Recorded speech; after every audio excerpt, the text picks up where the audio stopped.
सुराय सुरप्रियाय लंबोदराय सकलाय जगद्धिताय नागाननाय श्रुतियज्ञविभूषिताय गौरीसुताय गणनाथ नमो नमस्ते। चित्रं वटतरुर्मूले वृद्धा शिष्यां गुरुर्युवा गुरुस्तो मौनं व्याख्यां छिन्नास्तु सर्वसंशयः। उद्यचन्द्रदिवाकरारुणनिभं वामाङ्कये स्थिताम्बिकाम् वक्त्रारोपितत्रिकटाक्षकमितो लासं जटामण्डितम् दौर्भिकारमुखपाशपाणसस्रवणीं बिभ्राणमिन्दुकरां नानाकल्पविराजमानवपुषं कामेश्वरं भावये कामेश्वरं भावये। श्री गुरुचरणकमलेभ्यो नमः। श्री कामेश्वरी कामेश्वराभ्यां नमः। श्री राम जय राम जय जय राम।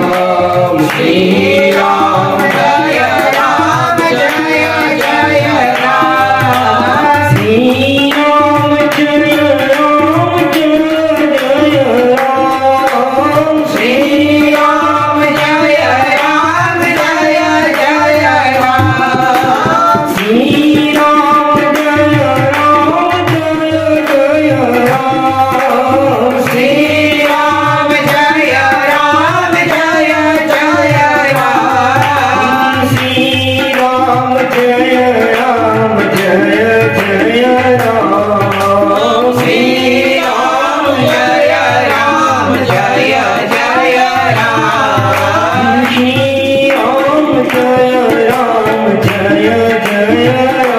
राम। श्री राम जय राम जय जय राम। सद्गुरुदेव भगवान की जय हो। कामेश्वर भगवान की जय हो। नमः पार्वती पतये हर हर महादेव। परम पूज्य श्री सद्गुरुदेव भगवान परमाराध्य भगवान शंकर की वाङ्मय मूर्ति श्री शिव महापुराण समुपस्थित देवियों सज्जनों तथा महादेव के भक्तगणों,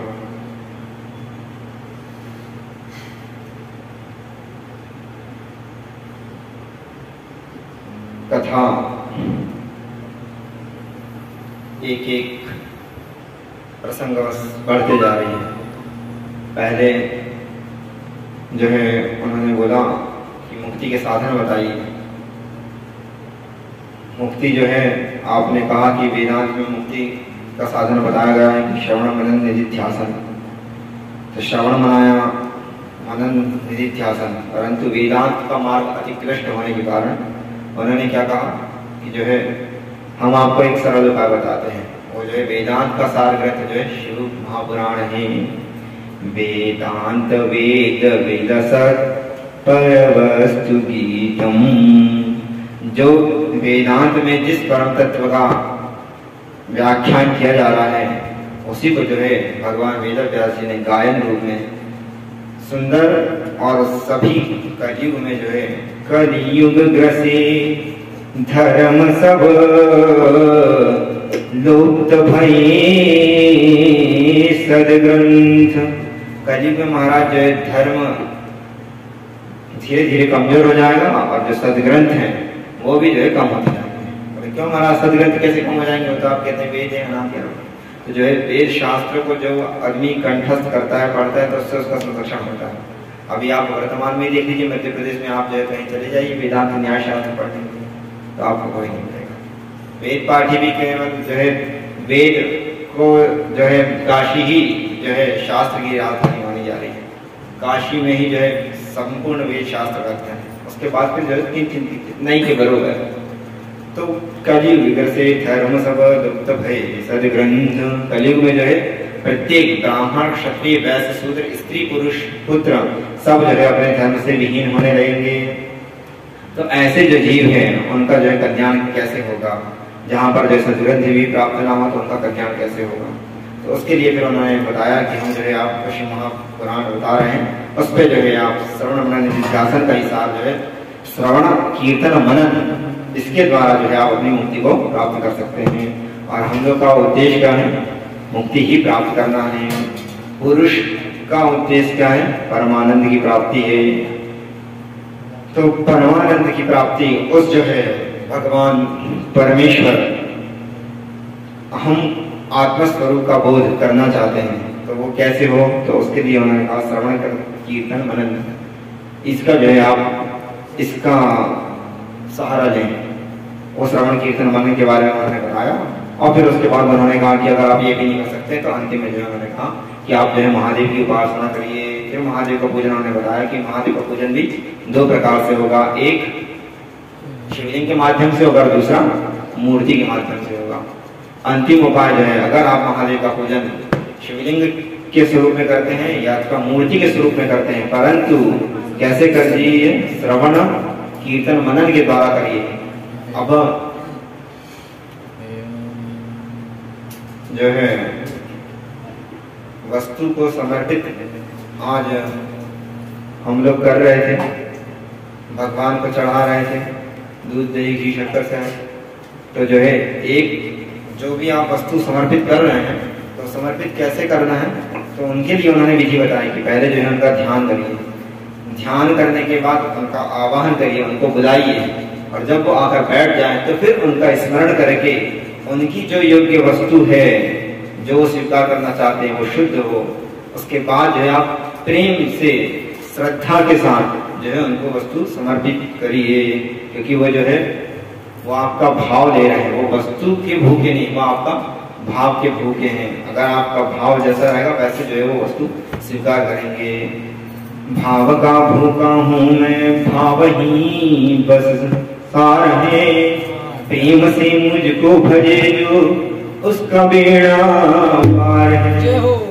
तो वो भाव के भूखे हैं। अगर आप उन पे दूध दही की शक्कर से 1000 लीटर भी चढ़ाएंगे तो अहंकार बस चढ़ा दें, उठा के लाके ठोकते चढ़ाते हैं तो नहीं लेंगे। वो पहले ही बोलते हैं कि महाराज आप हमारा ध्यान करिए, ध्यान करने के बाद फिर आपका आवाहन करिए, फिर हमको जो है वस्तु समर्पित भाव के साथ करते जाइए। तब जो है वो आप इस प्रकार से भगवान का पूजन श्रवण कीर्तन मनन करने के बाद आप जो है स्तुति गायन वेद के द्वारा, वेद मंत्रों के द्वारा, फिर शंख निनादम कृत्वा झल्लरी नादयते, भगवान का जो है भजन पूजन कीर्तन के समय जो है ढोल नगाड़े शंख मृदंग घंटी और फिर जो है कीर्तन वाद्य के द्वारा भगवान को जो है प्रसन्न करिए। तब जो है फिर आपका वो पूजन सफल होगा। ऐसा कब तक करते रहिए, मुहुर्मुहु बार बार करते रहिए। एक बार आप कहें कि आज पूजन कर दिए तो काम हो गया, हाँ, उसको जो है बार बार बार बार करते रहिए। जैसे वो आप बोर से पानी निकालना है तो गड्ढा तो जो है 2 फीट छोड़ खोदे, फिर छोड़ दें, फिर 2 फीट खोदे छोड़ दें, पानी मिलेगा नहीं मिलेगा। वहां पर क्या चाहिए आपको, जो है निरंतरता बनी रहे। इसी प्रकार से जो है भगवान का भजन पूजन कीर्तन जो है निरंतर अभ्यास करते रहेंगे, तब कहीं जो है भगवत कृपा होगी। अगर उनकी कृपा हो जाएगी तो उनकी जो है भक्ति प्राप्त होगी। बिनु हरि कृपा मिलाए नहीं संता, बिनु हरि कृपा मिलाए नहीं संता। जब हरि की कृपा होगी तब संत की प्राप्ति होगी, जब संत की प्राप्ति होगी तो वो जो है भगवान के बारे में बताएंगे। दोनों परस्पर संबंध है, केवल भगवान की पहले कृपा होगी पहले संत की कृपा होगी, तो नहीं भगवान की पहले कृपा हो जाए फिर वो भगवान किसी माध्यम से, जैसा हम लोग को जो है गुरु जी मिले तो वो गुरु जी जो है भगवती के बारे में बताया है, गुरु जी महादेव के बारे में बता दिए, तब जो है हमको आज महादेव की प्राप्ति हो गई। अगर गुरु जी नहीं मिलते तो फिर जो है असंभव था भगवान तक, भगवत तक पहुंच पाना। इसलिए जो है गुरु का इस मार्ग बता दे और गुरु का स्मरण करने के बाद जो है फिर भगवती को जो स्मरण करना है तो भगवती का ही स्मरण, और उसी में जो है अपने गुरु का ध्यान करते करते जो है भगवती पे ही जो है महादेव पर जो है गुरु को लीन कर देना चाहिए। गुरु मूर्ति गुण निधिर गोमाता गुजन हो, वो जो है भगवती का ऐसा स्वरूप, भगवती का ऐसा पूजन करिए कि उनको ही जो है गुरु के रूप में स्मरण करते रहिए, उनको ही जो है गुरु के रूप में देखते रहिए। त्वमेव माता च पिता त्वमेव त्वमेव बंधुश्च सखा त्वमेव, उसको ही अपना इष्ट को ही जो है माता पिता गुरु के रूप में अनन्य, उनसे उसके अतिरिक्त और किसी और से हमको आशा ना रहे। अनन्या चिंतयन्तु मां ये जना पर्युपासते, जो मेरा अनन्य भाव से चिंतन करता है। अगर एक आप सोचे कि 10 मिनट पूजन करके और 10 मिनट किसी और के प्रति निष्ठा रखेंगे, अगर आपको किसी चीज से अपेक्षा है, सांसारिक लोगों से अपेक्षा है, तो वहां पर जो है आपकी निष्ठा इष्ट के प्रति कमजोर हो जाएगी, और इष्ट के प्रति आपकी निष्ठा कमजोर होगी तो फिर जो आपको फलीभूत नहीं होगी। ये कौन कह रहा है? खुद जय श्री कृष्ण भगवान कह रहे हैं। अनन्याश्चिन्तयन्तो मां ये जनाः पर्युपासते न अन्यः अनन्या, मेरे अतिरिक्त और तुम जो है किसी को मत भजो, केवल मुझको ही भजो। ये गुरु जी बोलते थे कि आप जो है एक को पकड़ लीजिए, एक साधे सब सधे, सब साधे सब जाए। गोस्वामी तुलसीदास जी के पास कहा कि बोले प्रभु आप जो है कृष्ण को भजो, बोले नहीं हम तो बोले राम को भजेंगे। भगवान श्री कृष्ण जो है बंसी के रूप में उनको दर्शन किया देता। हाँ, कित मुरली कित चंद्रिका कित गोपियन को संग, हम जानते हैं कि आप राम ही जो है कृष्ण है और वही जो है गोपियों के साथ खड़े हुए, पर हमको वो स्वरूप नहीं चाहिए। हमको तो वही जो है, हम जिस परब्रह्म परमात्मा राम का धनुष बाण लेकर जिसका भजन करते थे वही चाहिए हमको। फिर भगवान जो है श्री कृष्ण जो गोपियों को छोड़ के अलग हुए, बांसुरी को छोड़कर जो धनुष बाण लेकर सामने पकड़ रहे थे। क्यों? अनन्य भाव, एक निष्ठ, एक इष्ट जिसका हो जाता है तो उसको जो है भगवान को दर्शन देना ही पड़ता है। तो हम लोग को भी जो है संसार की वस्तुएं प्राप्त करना हम लोग का उद्देश्य नहीं है। हम लोग का उद्देश्य जो है परिपूर्ण उस परमात्मा को प्राप्त करना है, और उनकी कृपा हो जाएगी तो फिर जो है संसार में ये सब जो कष्ट है वो भी जो है हट जाएंगे।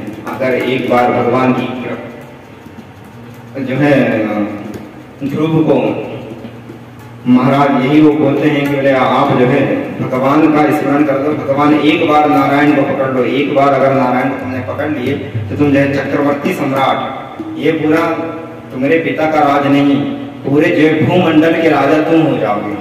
एक बार अपने भगवान नारायण को पकड़ लो। तब जो है उन्होंने कहा कि अब हमको जो है भगवान नारायण का ही स्मरण करना है और नारायण का ही पूजन करना है। तब जो है ध्रुव जी नारायण को पकड़े, और नारायण को पकड़ने के बाद जो है उनको लौकिक परमानंद, एक बार परमात्मा की प्राप्ति हो जाए तो लौकिक सुख तो होगा ही होगा, ऊपर से परलोक की भी प्राप्ति हो जाएगी। और एक बार परमानंद की प्राप्ति हो गई तो फिर ये जो है काम क्रोध मद लोभ हित, ये जो काम क्रोध ये जो नरक के पंथ बताए गए हैं इसमें आप नहीं फंसेंगे, और इसमें रहते हुए संसार में रहते हुए भी भगवान का जो है भजन पूजन कीर्तन करते रहेंगे। एक बार भगवान से प्रेम हो जाए तो, लगन हो जाए तो वही हम लोग को परमात्मा की प्राप्ति के लिए इस ग्रंथ का हम जो है स्मरण कर रहे हैं, इस ग्रंथ का जो है चिंतन पठन मनन कर रहे हैं। तो उसी ग्रंथ का जो है उन्होंने कहा कि आप जो है लिंगम वेरम शशांकरम, भगवान शंकर की दो मूर्ति हैं, एक शिवलिंग है और दूसरा मूर्ति है।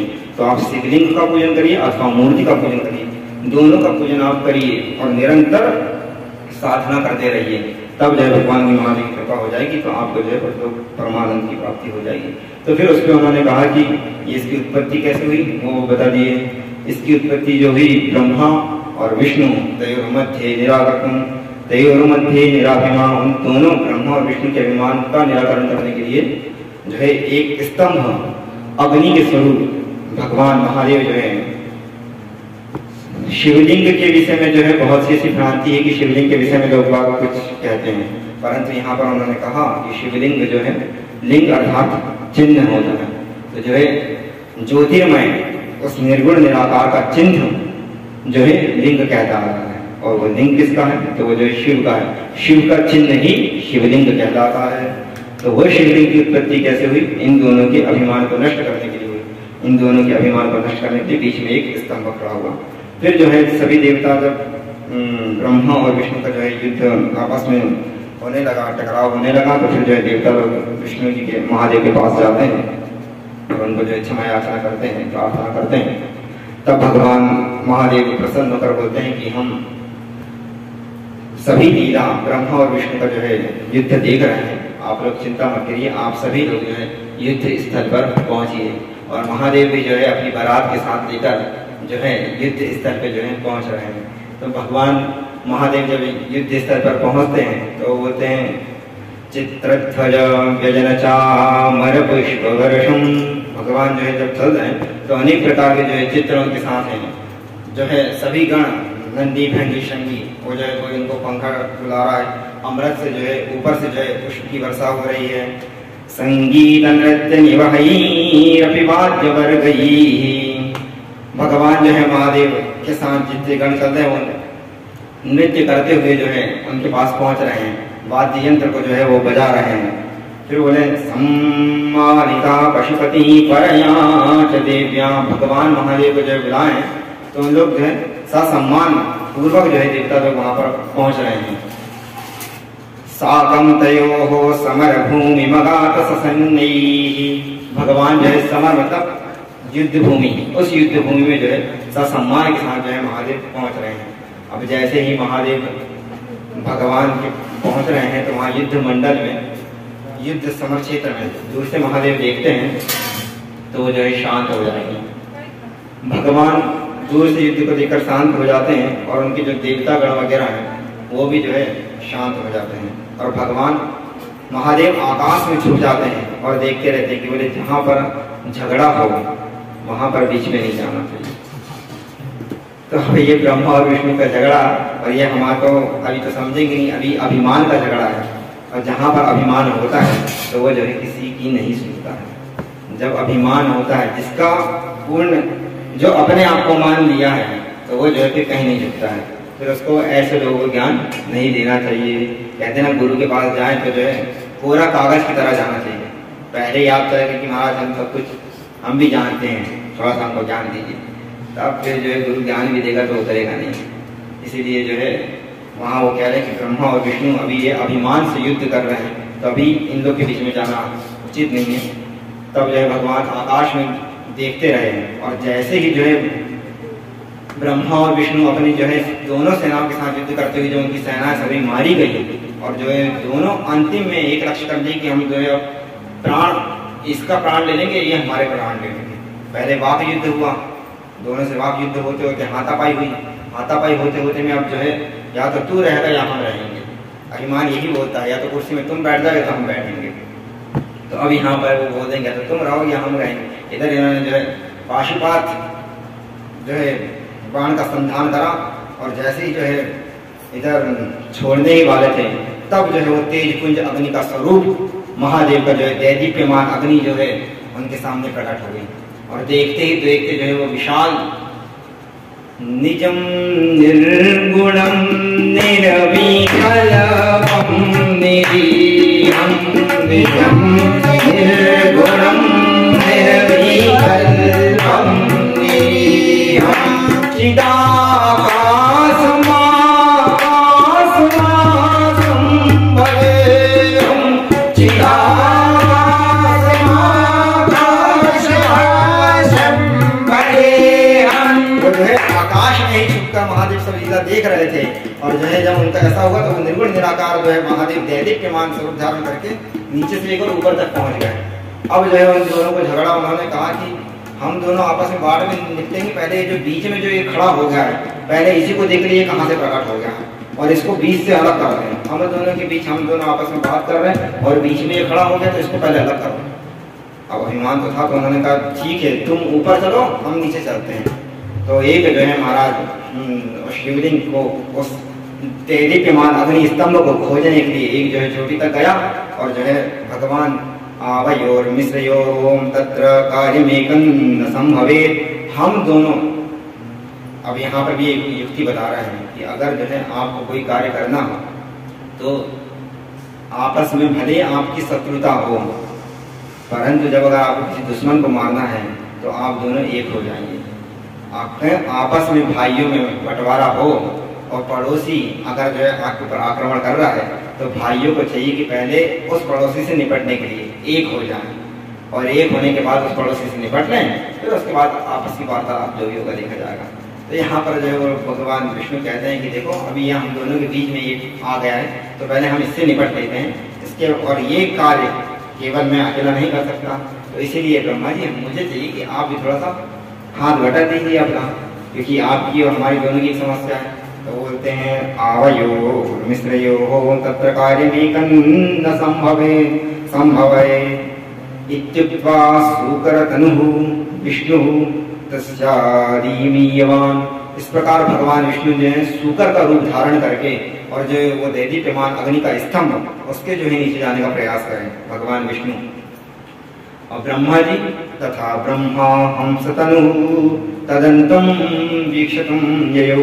और जो है ब्रह्मा जी जो है हंस का रूप धारण करके, हंस का रूप धारण करके जो है सबसे ऊपर पहुंच रहे, वो बोलते हैं कि हम वहां देखते हैं और आप जो है नीचे देखो, और जब पता चल जाए तब बोले हम लोग इसका निराकरण कर देंगे, उसी में देखे जाएगी। अब दोनों चलते हैं तो जो है भगवान विष्णु जो है नीचे जाते जाते जाते जाते अंत में पूरी शक्ति लगाकर जो है थक गए, हारे थके बैठने के प्रयास कर रहे हैं, परंतु इधर ब्रह्मा जी ज्यों ज्यों ऊपर जा रहे हैं तो वहां से वो ऊपर से जो है एक केकी का पुष्प जो है गिर रहा है। इधर ब्रह्मा जी पहुंच रहे उधर से गिर रहा है। तो ब्रह्मा जी बोले कि भैया ये पुष्प जो है आ रहा है तो कहीं ना कहीं से हम इधर से पहुंचे और वहां से आ रहा है, तो मतलब ये तो जो है इसकी था पकड़ लिया होगा, ये बता सकता है कि वो जो है ये स्तंभ कहाँ तक ऊपर गया है। तो हम इससे पूछ लेते तो ब्रह्मा जी हाथ जोड़कर उसको बोलते हैं भैया केतकी तुम ये कहाँ से आ रहे हो। तो केतकी वस्तुतः क्या था, जो वो स्तंभ था वो महादेव जो है ऊपर जब थे तो वो इन दोनों की ब्रह्मा और विष्णु की लीला को देखकर जो है मुस्कुरा रहे थे, और मुस्कुराकर जो है वो हंसे तो हंसने में जो है महादेव थोड़े से डगमग हो गए, और जैसे ही डगमग हुए तो उनकी सर में जो पुष्प था एक ही उसको जिसको मैंने मूड़ में बैठा ले थे वो जो है नीचे गिर गया। तो वो नीचे गिरा तो उनको लगा ब्रह्मा जी को कि ये जो है हमको कुछ बता सकता है। तो वो उससे पूछते हैं कि किम तुम पतसि पुष्पेश पुष्पराट केन वै धृता। बोले हे पुष्प तुम हमको बताओ कि तुम कहाँ से आ रहे हो। तो बोले प्रभु हमको खुद नहीं पता हम कब से गिर रहे हैं, बस हम गिर रहे हैं इतना हमको पता है कि हमारा पतन हो रहा है, हम नीचे जा रहे हैं, पर कहाँ से आ रहे हैं हमको नहीं पता है।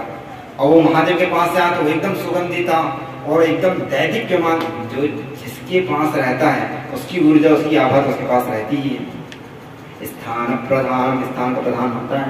तो वो जो है महादेव का स्वरूप कर्पूर गौरम करुणावतारम संसार सारम भुजगेंद्रहारम। दैदीप्यमान कर्पूर के समान भगवान का तेज था, तो उन तेज के कारण वो पुष्प भी जो है दैदीप्यमान हो गया।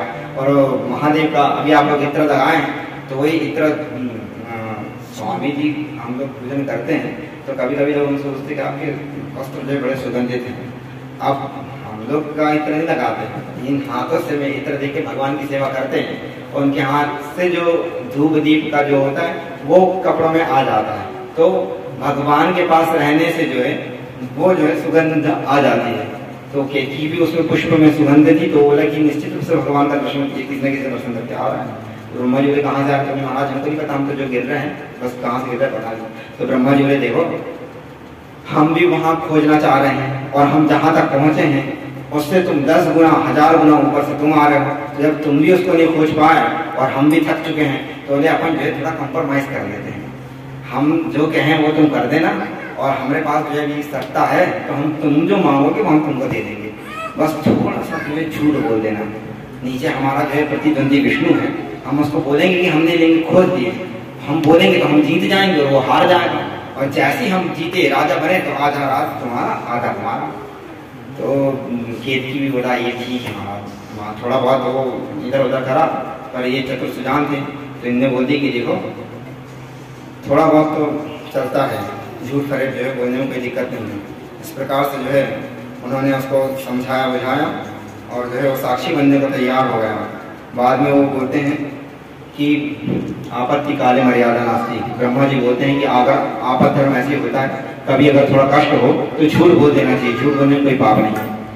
और केतकी धर्म क्या था, केतकी को लोभ था कि अगर हम झूठ बोल देंगे तो हमको थोड़ा सा जो अपना राजपाट वगैरह कुछ दे देंगे, तो लोभ से झूठ बोला, किसी की जान बचाने के लिए नहीं। और ब्रह्मा जी जो झूठ बुलवाए तो मिथ्याभिमान, अपना ही अहंकार, अपनी पूजा करवाने के लिए जो है जो झूठ बुलवाए। तो जहाँ पर ऐसे लोग अगर खल मंडली मिल जाए तो उनको जो हाथ जोड़कर प्रणाम कर देना चाहिए। नहीं, दुष्ट संग जन देना विधाता, ताको भलो नरक को आसा। अभी दुष्टे तो है, तुम जो है अधर्म का संसार कर रहे हो, अधर्म कर रहे हो तुम जो है, और हमको भी जो है चपेटे में लेट रहे हो, तो वो जो है उनकी संग में आ गया तो वो तो गए, इनका भी पतन निश्चित हो रहा है, दोनों जो है डूबने वाले हैं। तो वो जो है उन्होंने उसको तैयार कर दिया, कंप्रोमाइज होकर बोले ठीक है चला जाए। अब ये ब्रह्मा जी विष्णु जी के पास आते हैं और विष्णु जी को बोलते हैं क्यों, तुमको कुछ मिला क्या? तो विष्णु जी एकदम बोल दिए कि जो है हमको जो है महाराज कुछ नहीं मिला।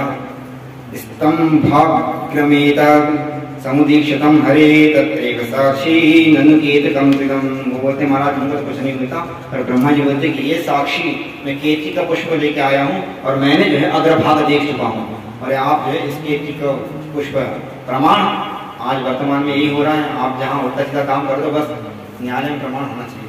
तो वहाँ पे एक प्रमाण वो लेके आ गए, बोले महाराज जी प्रमाण रखा, आप इसको मान लीजिए। अब विष्णु जी भी जो है भोले भाले थे, तो वो जो है ठीक है, वो जो प्रमाण है तो हम क्या कर सकते हैं, वो भी बेचारे मान लिए। और उन्होंने जो है सांगोपांग रूप से जो है ब्रह्मा जी का जो है पूजन चालू कर दिए, और हरि विष्णु जी जो है मान लिए कि हमसे भी श्रेष्ठ कोई है। अभी तक तो नहीं मान रहे थे, पर उन्होंने जो प्रमाण दिया तो अग्रभाग को खोज लिए, तो उन्होंने जो है हरिश्चते तत्सत्यमीति विचिन्तयं चकार तस्मै विधये नमः स्वयं। इस प्रकार से जो है ब्रह्मा जी का जो है 16उपचारश्च पूजयामास तं विधिं। 16उपचार से जो है भगवान ब्रह्मा जी को भगवान मानकर और उनका जो है विष्णु जी ने पूजन चालू कर दिया, और उनका पूजन करने लगे। पूजन कर ही रहे थे, उतने में जो है भगवान महादेव से देखा नहीं गया, बोले अधर्म अनीति जाई नहीं परमणि।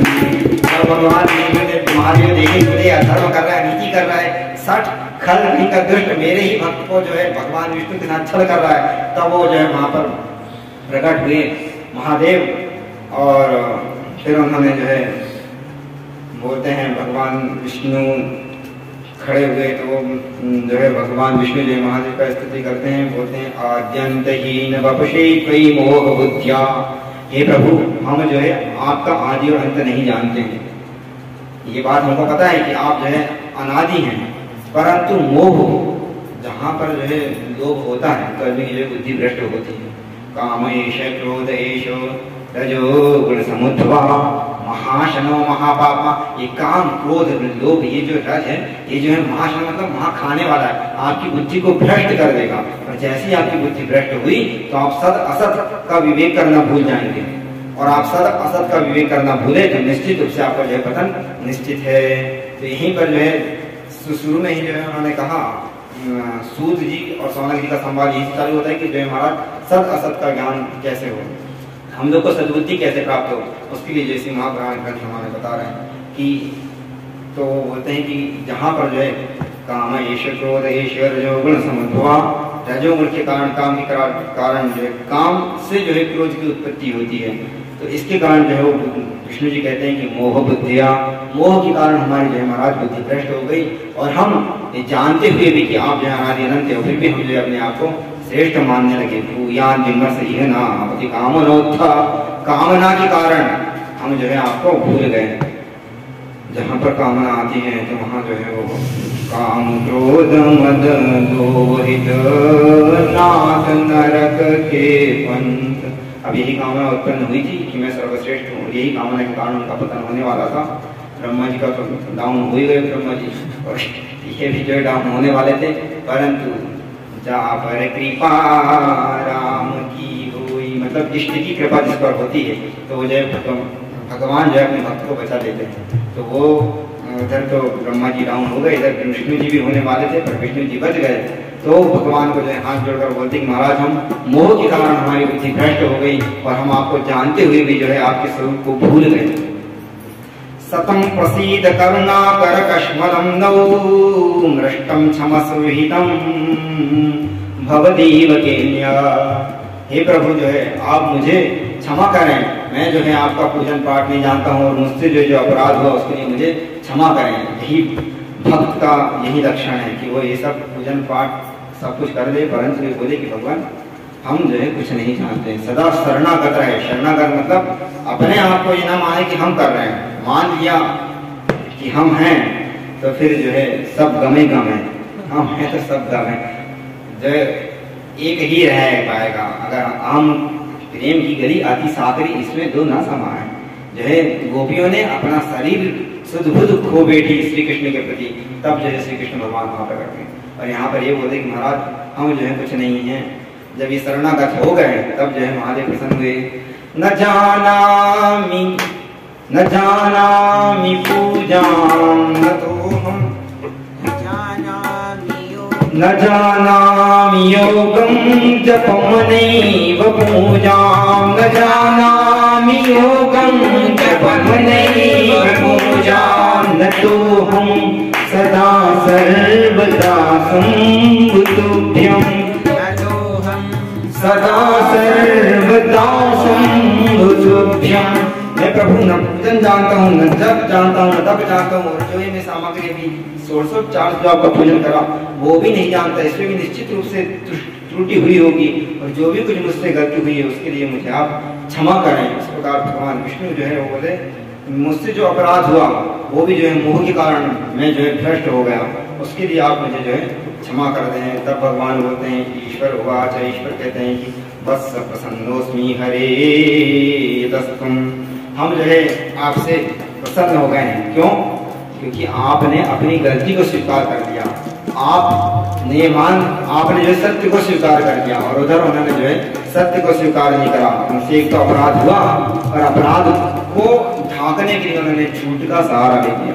तो ये कोई बड़ी बात नहीं है। अगर अपराध हो जाए, प्रत्येक जीव से जो है अपराध हो जाता है। इस संसार में ऐसा कोई नहीं है जो शुद्ध हो। ईश्वर के अतिरिक्त ऐसा जो है कोई भी ना अपराधन ना कष्ट, बोले ऐसा कोई भी महाराज जीव नहीं जिससे अपराध नहीं होता। प्रत्येक जीव से अपराध होता है। बस ये कि अपराध को, अपनी गलती को स्वीकार करके अपने बड़ों के पास जाकर क्षमा याचना करके स्वीकार कर लें कि हमसे जो है गलती हुई है, तो वो गलती का वो लोग विधान बता देंगे। आपसे जो अपराध हो गया है उसका प्रायश्चित बता देंगे और प्रायश्चित करने के बाद जो है आप शुद्ध हो जाएंगे।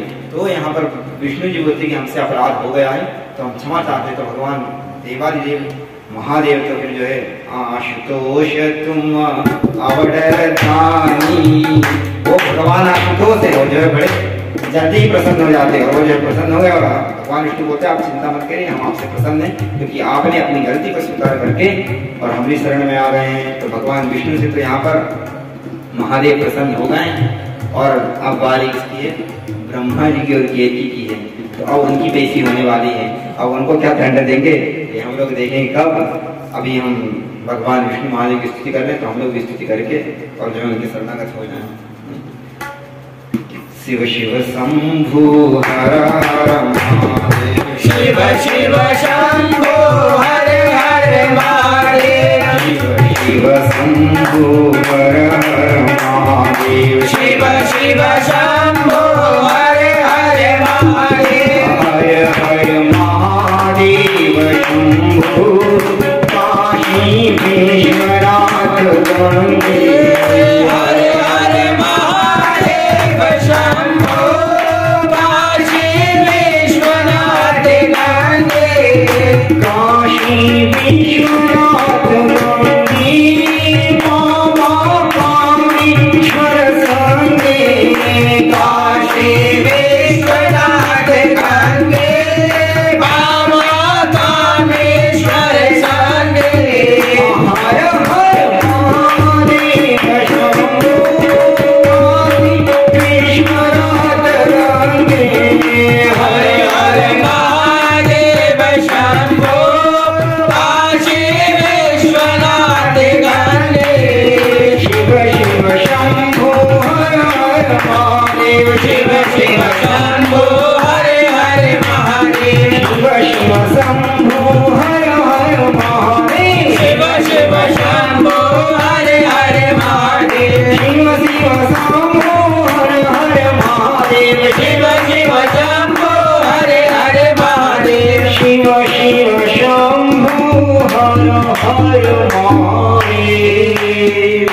कामेश्वर भगवान की जय हो।